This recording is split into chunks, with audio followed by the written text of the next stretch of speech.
Hello, and welcome to the One Question Leadership Podcast. My name is Juliana Smith, and I serve as the Deputy Athletics Director and Senior Women Administrator at Colgate University.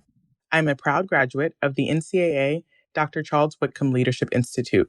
The Leadership Institute helped me refine my gifts and develop new skills for navigating my career as a college athletics professional.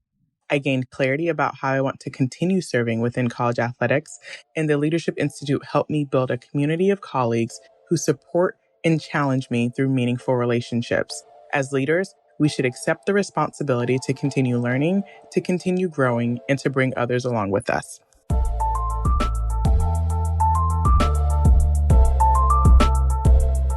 Greetings, this is Ty Brown, and welcome to the One Question Leadership Podcast, where we highlight executive and organizational leadership. Be sure to follow us on Twitter and Instagram at 1Q Leadership. Also, be sure to like, subscribe, and review 1Q wherever you listen to podcasts. Our guest today is Coach Frank Solich. Coach Solich is the coach at Ohio University and has been here for, I believe, 17 seasons. Yeah, going on 17, Going on 17 yeah. years here at Ohio University. Greetings, Coach. Thanks for joining us. Oh, thank you. I appreciate it. Now, Coach, I don't know if we've known each other, but I've known you for a long time. I worked for almost 15 years at the American Football Coaches Association, culminating in the role of Director of Education. So it was my job to put together the convention in terms of the speakers. It was my job to put together whatever articles were in our publications. And it was my job really to, as I defined it, to facilitate the conversation of the game of football, the football coaching profession, and the well-being of those who played the game, which is what I did at AFCA and what AFCA continues to do now. In thinking about you, there's an aspect of longevity in leadership, right? Where you were the head coach in Nebraska, that changes. You come to here at Ohio University, and you maintain a level of stability, which I'm sure people appreciate. So I wonder about your philosophy on leadership, and has it evolved, as you go from Nebraska and leave there with a winning record, and you come to Ohio and build this thing up to what it is now and where you want to take it, just kind of the evolution of leadership and longevity that you have. Any thoughts you have on that? Sure. Well, I was fortunate in my career, Ty, throughout it, around nothing but good people, good coaches. And so it was a learning process for me, and I continued to learn through my years of high school coaching. I've been involved with the sport for well over 50 years, and I've only had 4 jobs. 2 of them were high school jobs, right in Lincoln, one in Lincoln, Nebraska, one in Omaha, Nebraska, and then at the University of Nebraska as an assistant for a lot of years, head coach for 6 years, and now I think right around 17 years here at Ohio. And so I think that, as I look back on it, I think you've got to be open to change, and you got to make some adjustments along the way. A lot of those adjustments were in X's and O's as I matured in the coaching ranks. But how you handle players, how you handle your coaches, I think has remained constant through my coaching career. And I was really fortunate to be around a guy named Bob Devaney as a player when he was coach at Nebraska, and saw how he treated his players. Guys loved playing for Bob, and he was a great coach, obviously nationally recognized. And then I had the fortune of being under Tom Osborne as an assistant for many, many years, and he was all about developing great leadership within a program, and his presence and how he went about things, I think, was masterful in terms of being able to develop leaders within your program, and have your coaches coach the way that you would like them to coach. Everybody's got their own style, their own personality. But coaches do follow the head coaches a little bit. If you're a yelling and screamer, they're probably going to be yelling and screaming all the time. If you're kind of calm, like Coach Osborne was, you're going to have a little bit of that in the staff. And obviously, that doesn't mean you don't have great energy, because energy's got to be there. the key to it. Whether you're talking about um, energy during game time, energy at practice, energy on the road recruiting. It all comes back to a little bit of a work ethic and energy, and that was all shown to me in terms of how Coach Osborne, how he worked at the game and how he developed his players. So really, I just kind of stole from him Yeah, as right, I exactly. got into coaching, and then I was fortunate to be around a lot of coaches. And when you're in this game, as long as I've been, you're going to be around a lot of really good coaches, and you're going to learn from all of them if you open yourself up to always learning and always searching for good ways to do things, ways to improve. Then you're going to have your best shot. Your kids are going to recognize that your intention is to make the program better, which in turn usually makes the player better. And so that's basically been Then how my you've done it. philosophy. Yeah. I wonder, Coach. Here's something I've always wondered, working at the AFCA as long as I did. When we had Tai Osborne as one of the master coaches, it's almost a similar thing. I wonder about like a Tony Dungy.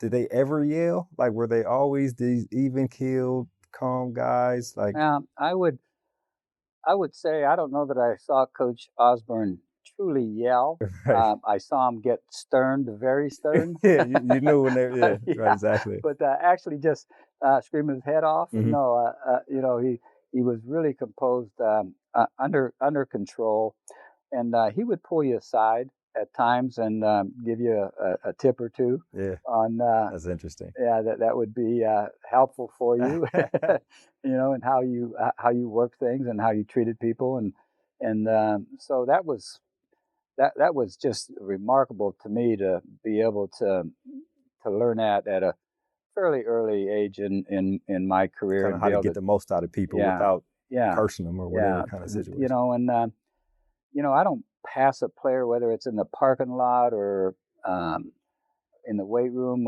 without trying to strike up just a little bit of a conversation. It may just be a hi, hope you're doing okay. Maybe asking about their family or school or whatever. But I always try to take time to at least acknowledge that the player's there. And I think that has really served me well in terms of relating to players. And winning is all about being able to relate to your staff, being able to relate to your players, getting the most out of them, and you can get that done if they believe that you have a genuine caring for them. And that caring, obviously, as a lot of coaches know and have stated, that's got to carry beyond the time to just kick the ball off. Exactly. Yeah, right. Exactly. It's got to be how they're doing it in the classroom and how they're relating to everybody, making sure that no one's depressed.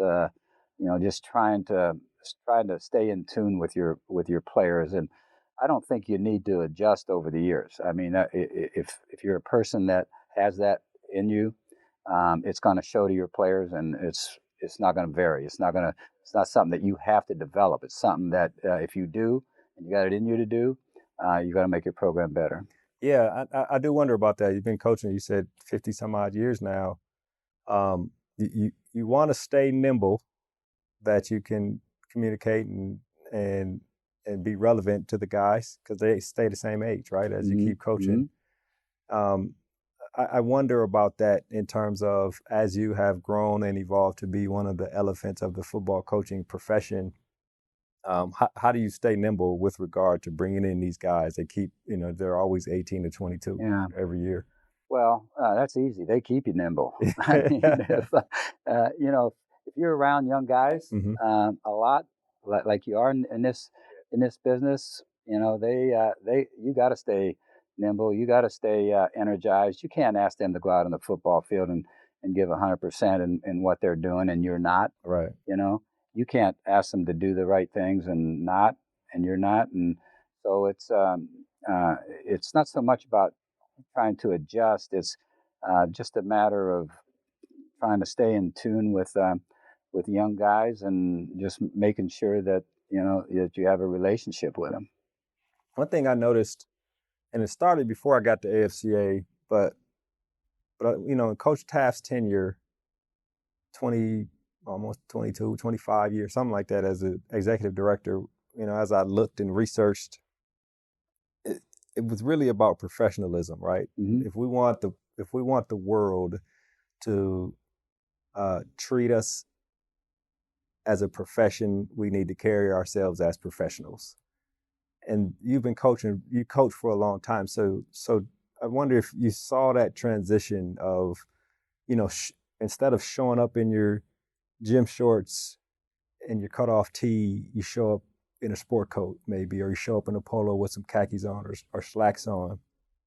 And the convention, we were in tie, we were always carrying ourselves as a professional, and coaches took on that. And I think that helped elevate the respect that the football coaching profession has now. I wonder if you saw that evolution, or do you have any thoughts on that? I guess in the year, and I assume that Coach Taft had a big hand to do with that in terms of the football coaching profession being a profession and people treating us. He was very professional in everything he did. Right. From how he conducted the meetings to what he was all about in relationships with the coaches during those meetings and outside those meetings, and I think it was certainly a well-respected man in his profession. So, in terms of looking the part and how you present yourself, I think it's important.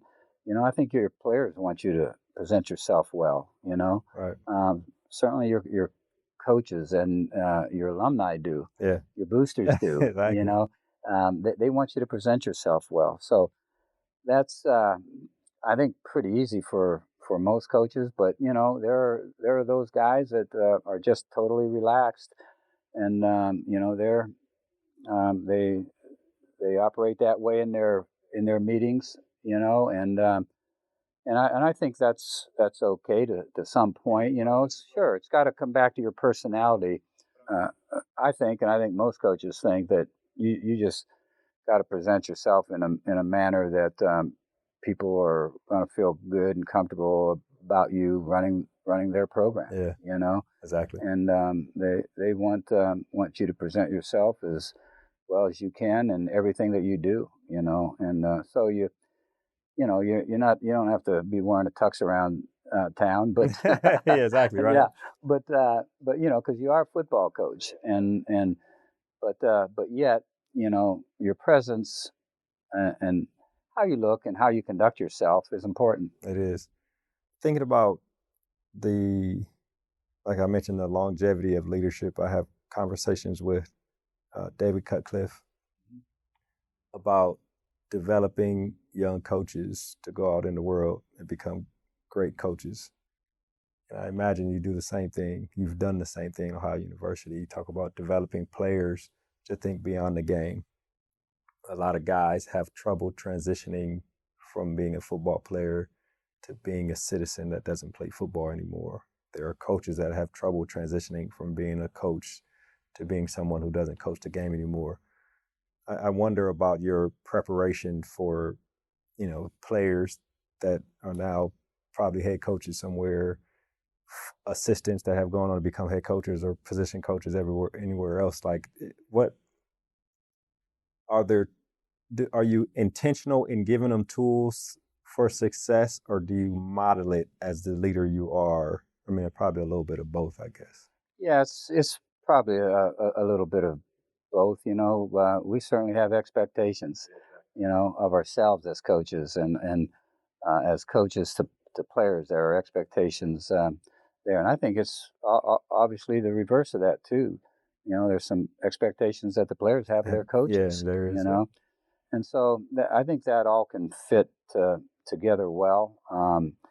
And if you're presenting yourself well, you're treating people the right way, you're working as a staff and a team doing the right things. If you're on a bus and you're traveling, how you treat the bus driver, how you treat the people at the hotel all when those you details check matter. in.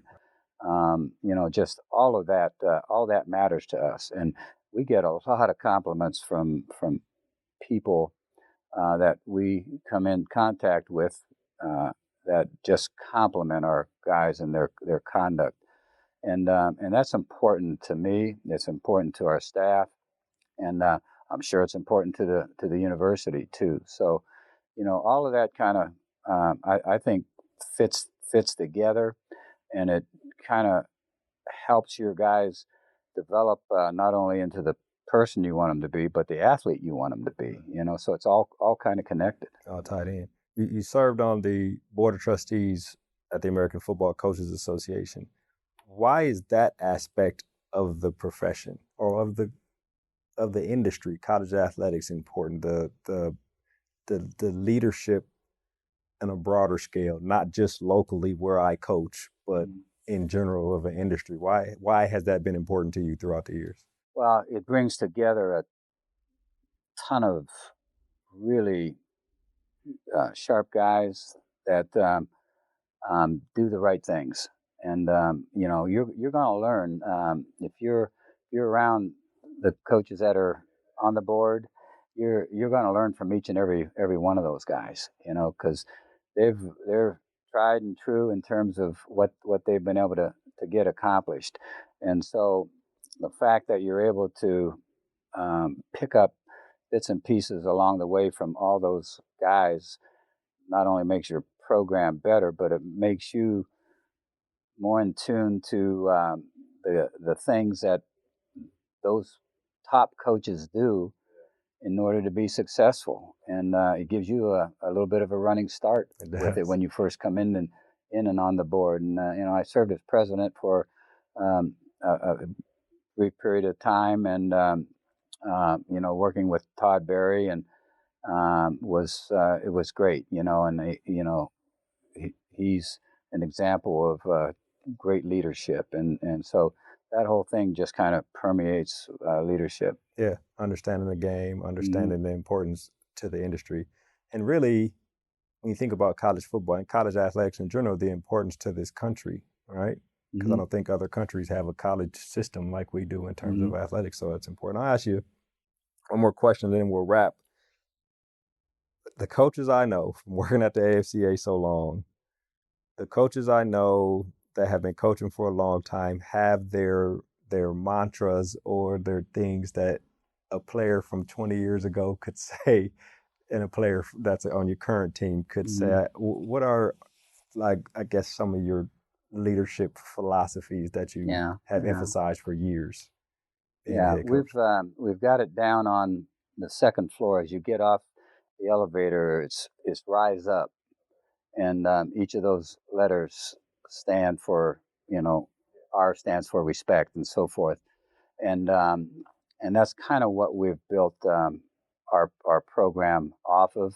We wanted to place it there so that they're always coming up to the second floor for meetings, and when they get off the elevator, that's staring them right in the face, and a lot of times we'll, on getting to them on Teamworks or an email to those guys, we'll use that as a final saying, and it holds a lot to us in terms of, holds a lot for us in terms of what we want to be, where we're at, where we want to get to. Right. Yeah, and important. Well, Coach, this has been an excellent conversation. I really appreciate you joining us on the One Question Leadership Podcast. All right. Thank you, Ty. Appreciate it. Yes, sir. That was Coach Frank Solich. He is the head football coach at Ohio University. And of course, I am Ty Brown with one question.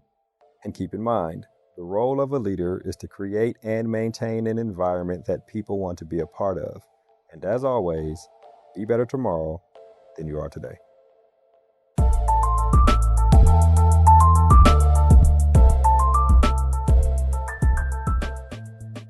This episode of the One Question Leadership Podcast is produced by Spades Media Group, solving problems using creative leadership.